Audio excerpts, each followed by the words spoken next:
we hear calls for an improvement of public morality. But this overlooks the fact that moral action is a characteristic only of the free individual. Actions motivated by instincts, reflexes, dispositions, maxims, commandments, social and religious customs, and even laws are not truly moral.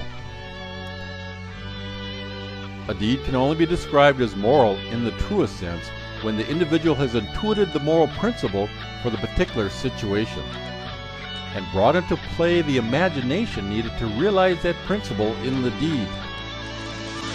The idea and the love of the deed it engenders in the individual is all the motivation that is needed. If this seems like a recipe for anarchy, then in a certain sense it is. That is, in the sense that no external governance prevails, only the free individuality. But the free human being lives in confidence that he and any other free individual belong to one spiritual world, and that their intentions will harmonize.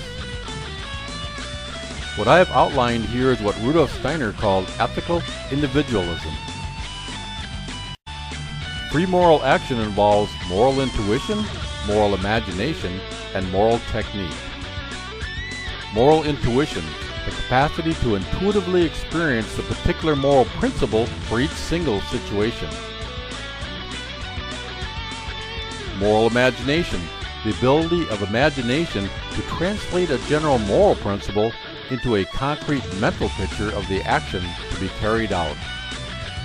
Moral technique, the ability to transform the world according to moral imagination without violating the natural laws by which things are connected.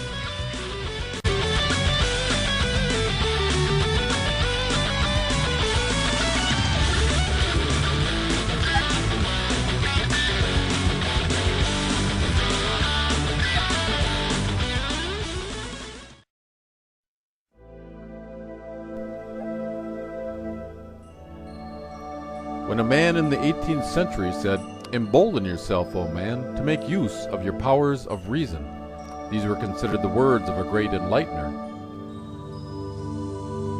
Today, a still greater challenge must ring out, that is, embolden yourself, O man, to recognize your concepts and ideas as a first stage of clairvoyance. The reader of the Philosophy of Freedom should be able to say to oneself, "Now I know, through this effort of my mind in thinking, what pure thinking really is."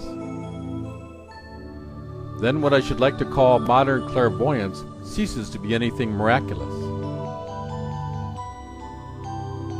That this clairvoyance should still appear as something particularly miraculous comes from people not wishing to develop the energy to bring activity into their thinking.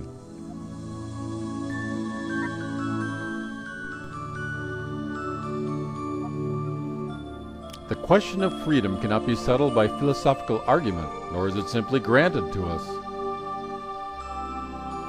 If we want to be free, we must work through our own inner activity to overcome unconscious urges and habitual thinking.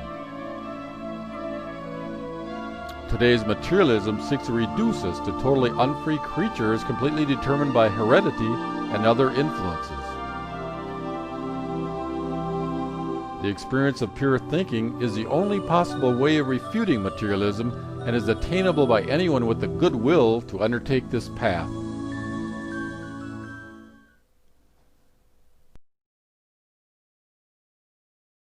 Theosophical.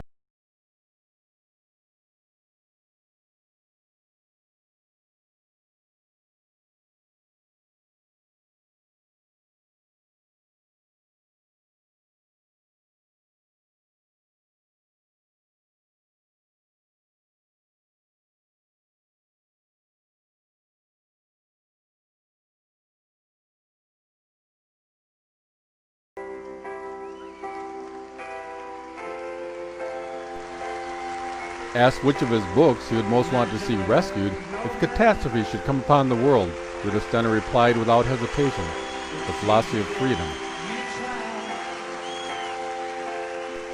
Many ethical individualists today are applying their idealism in reimagining our relationship to the environment and one another. They are actively forming civil society organizations to forward ecological sustainability. economic justice, human rights protection, political accountability, peace,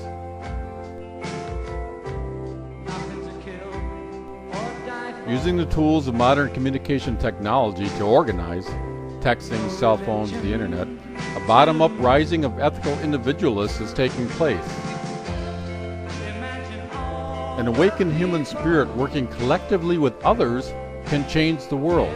The possibilities are extraordinary.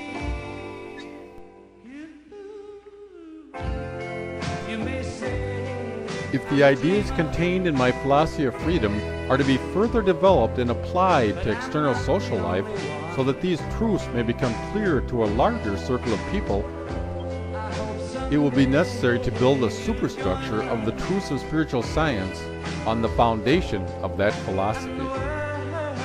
Building upon his philosophy of freedom, Rudolf Steiner went on to write dozens of books and deliver over 6,000 lectures on a variety of themes.